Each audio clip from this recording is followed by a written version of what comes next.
Saya Hasim Harfa melaporkan dari Filipina.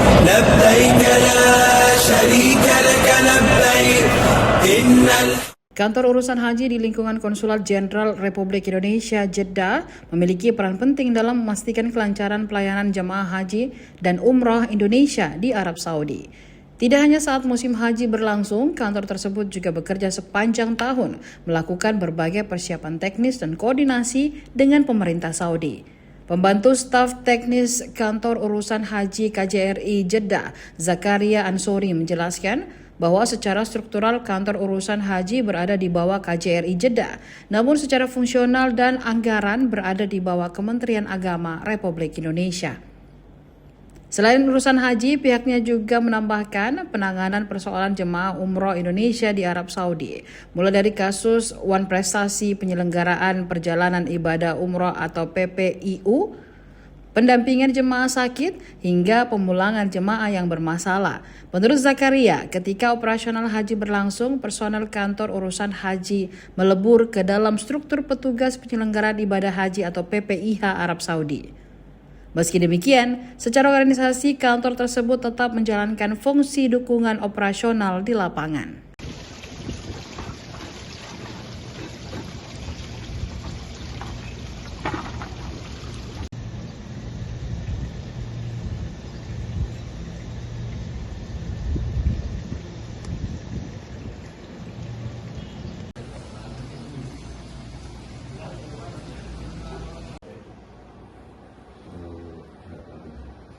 Baik, terima kasih. KUH atau Kantor Urusan Haji adalah salah satu unit organisasi sebenarnya secara struktural di bawah Konsulat Jenderal Republik Indonesia Jeddah KJRI Jeddah.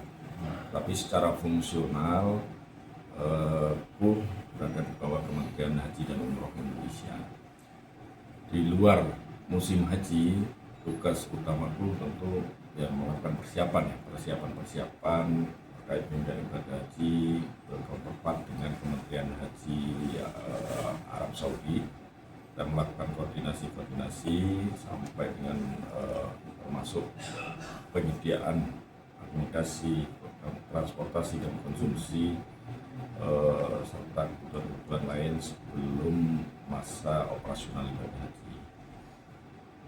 Kita juga melakukan membantu KJRI melakukan penanganan terhadap persoalan-persoalan yang melibatkan jemaah umroh kita, baik itu terkait dengan wan prestasi oleh penyelenggara oleh PPIU atau jemaah yang sakit. Kita lakukan pendampingan dan pemantauan juga serta pemulangan jemaah yang bermasalah. Nah, pada saat musim operasional, itu sebenarnya personalnya melebur ke dalam PPIH Arab Saudi. Jadi, tetapi secara organisasi tetap berfungsi untuk memfasilitasi kebutuhan PPIH Arab Saudi di lapangan, misalnya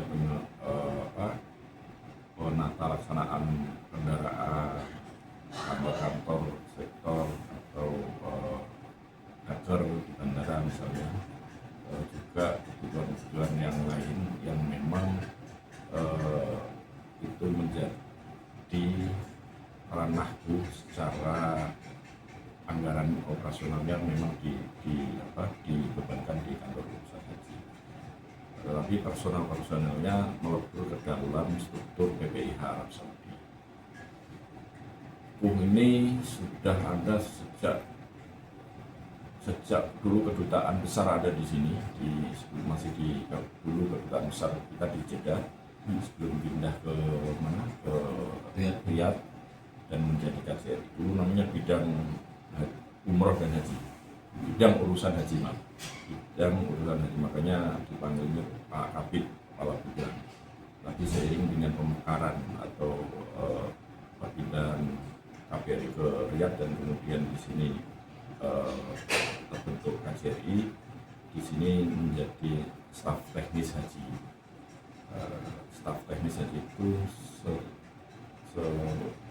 kalau di KB kedutaan itu sebutannya atase haji, maksudnya atase militer, atase perdagangan.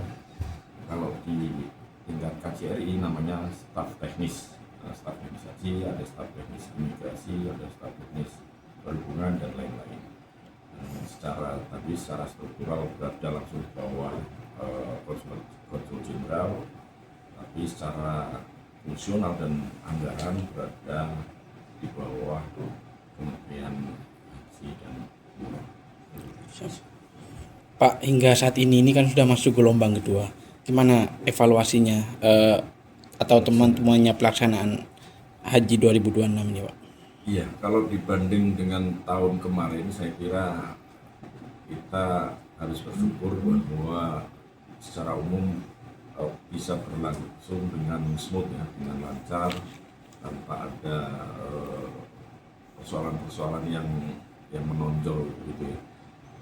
Ini karena memang kita belajar banyak dari tahun lalu ketika gagal atau kurang mengantisipasi perpecahan antar syariah yang mana mengakibatkan banyak sekali jamaah yang bercampur dan itu menimbulkan keruwetan pada saat pengangkutan dari bandara ke hotel, juga termasuk pengaturan di hotel itu sendiri yang banyak terpisah-pisah, dan itu sangat menyulitkan dan sampai ke Arafah dan Mina.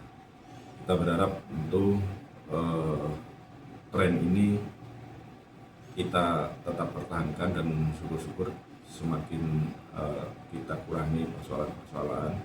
Untuk di bandara memang kemungkinan terjadi percampuran antar syarikat itu tadi sudah kita bahas, juga ada di kloter-kloter terakhir, karena untuk mengisi seat kosong jamaah-jamaah yang batal berangkat itu kemudian dikumpulkan di kloter akhir. Dan kloter akhir itu kan karena ini kumpulan dari beberapa kloter itu berpotensi tercampur antar syarikat. Ini mungkin juga teman-teman di bandara perlu mengantisipasi kedatangan kloter-kloter akhir. Untuk di Mekah sendiri, ya saya kira persoalan-persoalan yang terjadi masih relatif masih bisa dikendalikan. Persoalan beberapa fasilitas hotel yang belum atau tidak berfungsi, kita langsung melakukan koordinasi dengan pihak-pihak penyedia hotel dan alhamdulillah bisa diselesaikan. Saya kira itu. Untuk aturan-aturan sendiri, Pak, yang berpotensi dilanggar jamaah selama ini apa gitu, Pak? Yang paling ditekankan oleh otoritas Arab Saudi tentu adalah supaya jemaah itu selalu membawa kartu nusuk ya. Karena teorinya, secara teori itu jemaah nggak akan bisa masuk Masjidil Haram kalau tidak pakai nusuk. Demikian juga pemerintah Arab Saudi ini giat melakukan razia sweeping, sehingga sewaktu-waktu bisa saja jemaah itu kita di tengah-tengah lagi belanja atau sedang ditanyakan. Kalau kita tidak menyiapkan kartu nusuk itu khawatir nanti dianggap sebagai jemaah yang ilegal. Karena itu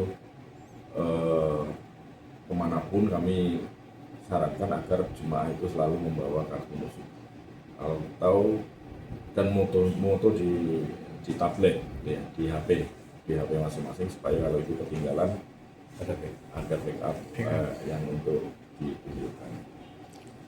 Kemudian terkait dengan